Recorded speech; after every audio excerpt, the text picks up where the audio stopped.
3, 2, and 1. Thank you. Good morning. This is the Christmas week, a celebration of the birth of Jesus Christ. That's right. Of gratitude and our access into heaven. There you go. The Excellent. place where we all want to go, but not yet. Not yet. We have to celebrate Christmas first.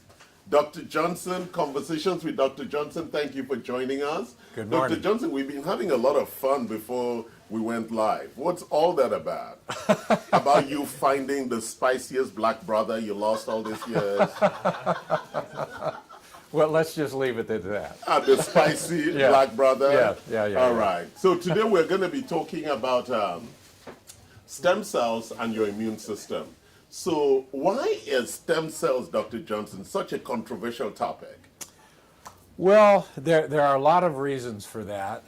One reason is the federal government, in their infinite wisdom, has decided to limit the usage of stem cells and the research of stem cells. We can still use them under certain circumstances, and people need to understand that stem cells are a critically part of our healing process. They're a critically important part of our immune system. If I were to get a cut on my hand, that cut won't heal unless I have stem cells available. So stem cells are like what? The God cells? Well, they're the cells that are babies. They haven't decided what they're going to be when they grow up, and therefore they can grow up to be a skin cell, a muscle cell, a brain cell, etc., etc. They have to listen to the conductor, the master conductor, who says, stem cells come here, we're going to make you some muscle cells. There you go. Okay, and they match in line to become what they're destined. Am I that conductor of the stem cells? The choir of stem cells? No, it's mostly inflammation. Oh, wow. Cells that are inflamed put out these chemicals called cytokines, and the stem cells use them as a homing beacon to be attracted to wherever like they're the needed. beagle. And then all of that's a cytokine, and then all the stem cells match in line. Yes. You could practically see them slow matching Yes. into order, right? If you have a good enough microscope. Yeah, you will see all of them, like Karen, matching slowly out of bed. I don't march A anymore. slow rise out of bed. Okay, and then so when the stem cells arrive, what happened? Well, they start triggering the healing process. Okay. And so if we give stem cells into a joint, Yes. which I actually just did a few minutes ago, yeah. I injected stem cells into an arthritic knee, and we're expecting that within 3 weeks to 3 months that knee will be dramatically better, and it may take close to a year for her to get 100% of the benefits. Yeah, which is what happened to my shoulder. Yeah. See, I can reach all the way up. I got the stem cell injections in there in January. Yeah, very good. In December, I could barely lift my hand, Yes. and now I have full recovery. Once in a while, there's a little pain when I sleep on my side. Sure. But overall, it's fully healed. So, why is stem cell and the therapeutic benefits so controversial? I don't get it. Well, if you ask the average doctor about stem cells, he'll say, oh, those don't work, there's no research on it. And the reality is there have been thousands and thousands and thousands of research studies done on stem cells. Yes. And I've seen dramatic healing personally in my own patients. I've injected I don't know how many hundreds of joints, knees, hips, shoulders, etc. I've seen a bad shoulder 90% improved 3 weeks after the injection. Wow. I've seen a hip 90% improved 3 weeks after the injection. And so talk to us, there are different kinds of stem cells, right? Yes. There's stem cells that can be extracted. You see, I went for this and I cut a lot of fat. Yes. Yes. So you can get the adipose liposuction. Yes. And then go out. So talk about the different sources for stem cells. Sure. We can take stem cells from your own body either from the fat or from the bone marrow. Yes. There are a couple of issues with that. Number one, you don't have that many stem cells in your fat. And number two, depending on your overall health, you may not have that many stem cells in your bone marrow. Besides, if I'm personally going to get stem cells, why would I want 68-year-old stem cells from my own body?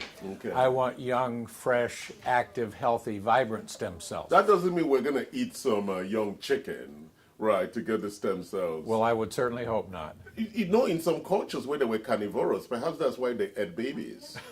So they could get real stem cells from the babies. I mean, that was a joke. Well, but you know, people even take blood from young people. Yeah, but in the desire for that. But seriously, if you took stem cells and swallowed them, Yes. they would be mostly destroyed in the digestive process. Okay. So they have to go straight benefit. into the source of action. Yeah. So the stem cells that we use come from the umbilical cords of healthy newborn babies. Yes. Now, That's a very important point. Not aborted babies, No. but the umbilical cord of babies that were born properly. Yes. And typically in this culture, the umbilical cord is discarded. Sure.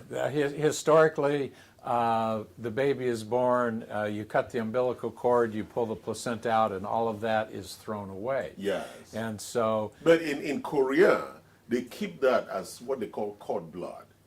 yes. They store it Yes. for usage sometime in the history of that child. Yes, That and- they might use it. I'm just saying that that's a very useful. And we can do that here. Yeah, we can do that here too. It's just kind of expensive to do that. Yeah, but so typically they throw it away. Yes. typically. Wow. I should go around collecting all those umbilical cords. Well, once it's collected, first of all, they have to take the medical history of the mother. They have to be certain that the mother is free of diseases and free of infections. We don't want somebody who has hepatitis C or HIV The or viral anything like infections, that. because it will be difficult to filter out those viruses out of the collected stem cells, Yeah, correct? Because yes. of the filtration Yes. levels. Yeah, so once the umbilical cord blood is collected, it undergoes extensive testing Yes. to make sure that there are no problems with it. But there are lots of questions. People say, what is the half-life of these stem cells? Because when they're extracted, processed, and frozen, what's the viability that what I'm getting in the vial is... Well, we use stem cells that have documented greater than 90% viability. Okay, that means because we store it in nitrogen, right? Yes. We have that big nitrogen tank. Yes, yes. And let's see, I had another important thought. And escaped And because it I was escaped. talking. Yes, I'm sure that's it. Yeah, exactly. So we were talking about the freezing of it. So we extracted. Yes, go ahead. I know what it is. So once you have the stem cells injected into your body, wherever it is, the benefit seems to accumulate for approximately a year and perhaps a little bit longer. So are you saying that the stem cells are active for about a year, or the impact that they create is like a ripple effect? Yes. Ripple effect? I'm saying both of those. Okay. I'm saying both of those. Thank you, Dr. Yes. Johnson. Yes. That's why I think we're brothers. We just came at different times. There you go. Yes, and different places. And different mothers. Yes, exactly. It could have been the same father. You never know. Exactly. I'm guessing not, but you never know. Yes, so I've taken stem cells. So what is your recommendation for people who have pain in the knees and they're thinking about surgery? Well, I would say this. Surgery, whether it's a total knee replacement, total hip replacement, has about a 50% success rate. And by success rate, I simply mean the patients are fully satisfied with the outcomes. Yes. And unfortunately, once you have surgery, there's no going back. Yes. You can't undo the surgery if you don't like the results. Yes. With stem cells. With stem cells, if for some reason you don't get the result you're looking for, you can still go ahead and have surgery. But if you have surgery first, then we can't give you stem cells afterwards. All right, so there is this other conversation about hyaluronic acid. Yes. Which is injectable, and Yes. I think insurance covers that, and stem cells. So, what is your thinking with regard to both as a remedy or therapy for knee problems? Well, hyaluronic acid is one of the major components of the cartilage in your knee. Yes. The meniscus, we call Yes. it. And so hyaluronic injections can be useful. In my experience, they don't hold a candle to stem cells. You certainly could do both if you wanted to. Yes. We could give stem cells and get to a certain point in the healing process and say, okay, now we're going to add some hyaluronic acid. All right, so that's wonderful. So we're talking here about stem cells and hyaluronic acid. But before we end it today, Dr. Johnson, I just wanted to talk about the amazing service that we're providing here with regard to COVID testing, one of your favorite topics. So what do you want to tell us about COVID testing? How excited are you about COVID testing? Well, I'm not. Wink, wink. I'm not sure excited would be the word, but certainly COVID testing can be very useful. Yeah. There's no test in the world that's 100% accurate 100% of the time, so there can be false positives and negatives, but, Yes. So overall it can be very useful. And Yes. interestingly enough, if someone has COVID-19 and we give them stem cells, intravenously, stem cells have a great impact on strengthening the immune system. The actual word is modulating the immune system. If you have someone with an autoimmune disorder, which means the immune system is overactive, Yes. then stem cells are going to help bring that down where it belongs, modulate it. Yes. If your immune system is weak, then the stem cells are going to help bring it up to where it belongs. Amazing. It's almost like you get some little God cells inside of you. That's how I think about those stem cells.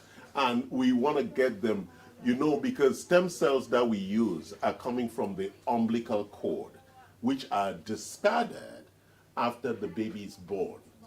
These stem cells are not from aborted children. No, not at all. Correct. It's really important because these are all ethically collected stem cells and they're all registered, and there's a lot of clinical research work going around Yes, that. absolutely. Yeah. So you would strongly recommend most people, as the patient who just walked out, that stem cells is a much preferred choice before you go for surgery because it gives you the option of getting healed.